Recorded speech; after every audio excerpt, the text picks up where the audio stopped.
नमस्कार, मैं हूं मोनिस खान। अमृत विचार देख रहे हैं आप। सीएम योगी आदित्यनाथ के आने की खबर सुनकर अधिकारियों ने बरेली में शहर को चमकाना शुरू कर दिया था। यही वजह है कि 300 बेड अस्पताल में कुछ बड़े बदलाव हुए हैं। क्या कुछ बदलाव हुआ 300 बेड अस्पताल में, देखिए इस रिपोर्ट में। मुख्यमंत्री के आने की खबर सुनकर अधिकारी शहर को चमकाने में लगे थे, मगर सीएम नहीं आए। हालांकि इस बहाने व्यवस्थाओं में सुधार हो गया। 300 बेड अस्पताल की बात करें तो यहाँ टेस्ट के लिए आने वाले प्रवासियों और दूसरे लोगों को कई तरह की दिक्कतों का सामना करना पड़ता था, मगर अब 300 बेड अस्पताल की सूरत बदली नजर आई। टेस्ट के लिए आने वाले लोगों को जहां पहले खड़ा होना पड़ता था, अब उनके लिए कुर्सियों का इंतजाम किया गया है। व्यवस्थाएं तो पहले से बहुत बेहतर हैं। I was doing this inspection with doctor Ajmer Singh, incharge of flu corner. यहाँ सबसे बड़ी व्यवस्था तो ये है कि हमने चेयर्स लगवा दी हैं सभी पेशेंट्स के लिए। क्लीनलीनेस पे बहुत ध्यान दिया है। हर 1 आवर पे हम लोग सोडियम हाइपोक्लोराइड से मॉपिंग करा रहे हैं। इसके अलावा डस्टिंग हो रही है और इस चीज़ को मेटिकुलस सिस्टमेटाइज करने के लिए हमने स्टाफ को VTM प्रिपरेशन के लिए डायरेक्ट कर दिया है। Patient should not unnecessary delayed, और जो हमें लगता है ज़रा सा भी पेशेंट में कोई इलनेस है तो उसको हम लोग तुरंत एडमिट कर रहे हैं, so that we can take the samples. हमारा मेन फोकस ये है कि early detection of the disease, क्योंकि लोग जो हैं वो लेटर स्टेज में आ रहे हैं और डिजीज़ जब फैल जाती है, सीवियर हो जाती है, तब आ रहे हैं। तो मेरा आपके चैनल के माध्यम से ही अनुरोध है लोगों से कि घरों से बाहर कम निकलें, और अगर बहुत ज़रूरी काम हो तो सैनिटाइज़ करके, हैंड वॉश करके और सोशल डिस्टेंसिंग करके, मास्क यूज़ करके ही निकलें।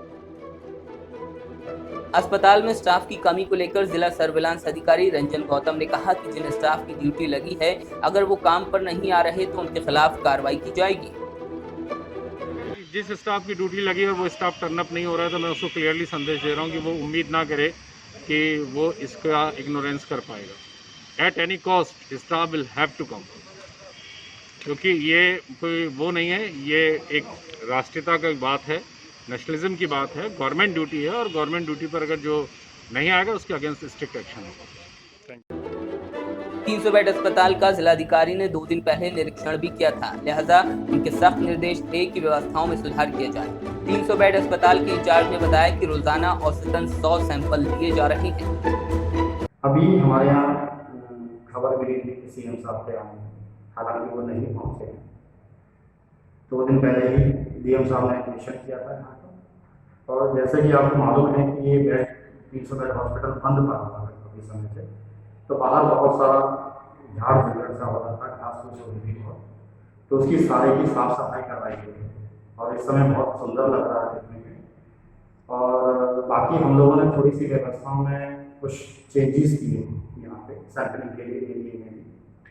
एक तो पेशेंट्स हमारे पास जो आते थे, यहाँ पे पेशेंट्स लोड इस समय बहुत ज़्यादा है, तो वो बेचारे एक तो बाहर लाइन में लगे रहते थे, बाहर लाइन में लगे जैसे थक जाते थे, उसके बाद वो लोग फिर अंदर आते थे, डॉक्टर्स के सामने खड़े होना है, उनमें लाइन में लगना है, ICMR फॉर्म भरवाना है, तो समय लगता था, खड़े खड़े थक गए।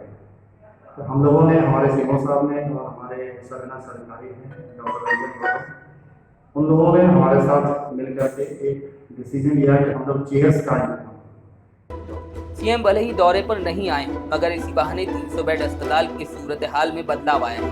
उम्मीद है कि स्टाफ की कमी को लेकर जो शिकायतें हैं उसको भी जल्द दुरुस्त कर लिया जाएगा।